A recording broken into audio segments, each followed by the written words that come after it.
महिला नागा साधु बनना कठिन क्यों है? लगातार कई सालों तक देनी पड़ती है कड़ी परीक्षाएं, फिर मिलता है जाकर के नया जन्म। नागा साधु बनने वाली महिलाओं को सिर्फ एक गेरुआ कपड़ा पहनने की अनुमति होती है और उन्हें एक तिलक लगाना होता है। साधु बनने के दौरान महिला को यह साबित करना होता है कि वह पूरी तरह से ईश्वर के प्रति समर्पित हैं। आइए दोस्तों, तो इसके बारे में हम आपको पूरी जानकारी देते हैं। महिला नागा साधु बनना आसान नहीं है। इसमें लंबी और कठिन परीक्षाएं होती हैं। साधु बनने का मानना एक नया जन्म होता है। इसमें ध्यान, तपस्या और संयम की बड़ी मात्रा होती है, इसलिए यह महिलाओं के अधिक चुनौतीपूर्ण होता है। भारत में महिलाएं भी नागा साधु बनती हैं। इसके लिए उन्हें कई सालों की परीक्षा पास करनी पड़ती है।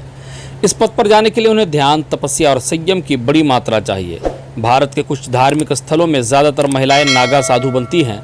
महिला नागा साधुओं का जीवन ईश्वर को समर्पित होता है। उनका दिन पूजा पाठ के साथ शुरू होता है और उसी के साथ समाप्त होता है। चलिए आपको बताते हैं महिला नागा साधु कैसे बनते हैं।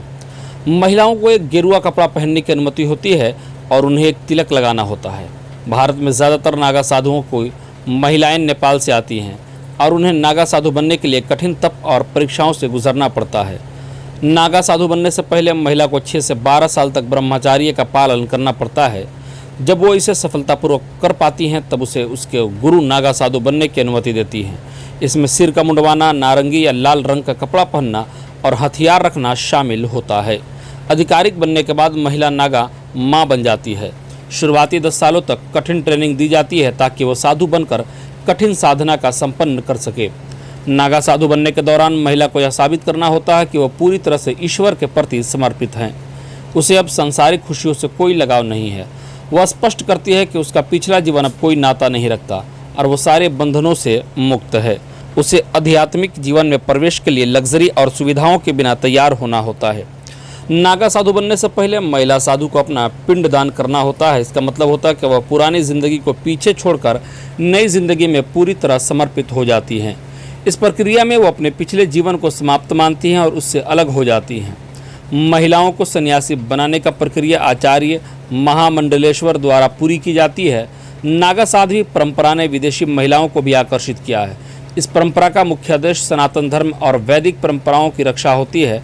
महिला और पुरुष नागा साधु में अंतर भी होता है। पुरुष और महिला नागा साधु में एक बड़ा अंतर है। पुरुष नागा साधु पूरी तरह से नग्न रहते हैं, जबकि महिला नागा साधु अपने शरीर को गेरुए रंग के एक वस्त्र से ढक कर रख सकती हैं। लेकिन अखाड़े में रहते समय भी महिला नागा साधु बगैर वस्त्र धारण किए बगैर ही रहती हैं। कुंभ में महिला नागा साधुओं अपनी टोली के साथ स्नान करती हैं, लेकिन जगह विशेष में पुरुषों का होता है।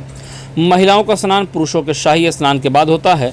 कुंभ में शाही जुलूस के समय पुरुष नागा साधुओं के पीछे उनका भी दल होता है। महिला नागा साधुओं को भी पुरुष नागा साधुओं के समान ही इज्जत मिलती है। वे भी कुंभ के पवित्र स्नान में शामिल होती हैं। उनकी आम जीवन शैली सादगी से भरी होती है। वे साधारण भोजन करती हैं और आमतौर पर ज़मीन पर ही सोती हैं, जिसके लिए उन्हें मामूली चादर या चटाई का इस्तेमाल करना पड़ता है। तो दोस्तों, कैसी लगी आपको यह जानकारी? कमेंट करके ज़रूर बताएं। और अगर आप भारत के हैं और नागा महिला साधुओं को किस तरह से आप देखते हैं, आपका नज़रिया क्या है, कमेंट करके ज़रूर बताइएगा, ताकि हम इसी तरह का और भी जानकारी भरा वीडियो आप तक ज़रूर पहुँचाएँ। फ़िलहाल दोस्तों, अब वक्त है विदाई का, तो अब मैं चलता हूं। हमारी मुलाकात होगी अगले वीडियो में।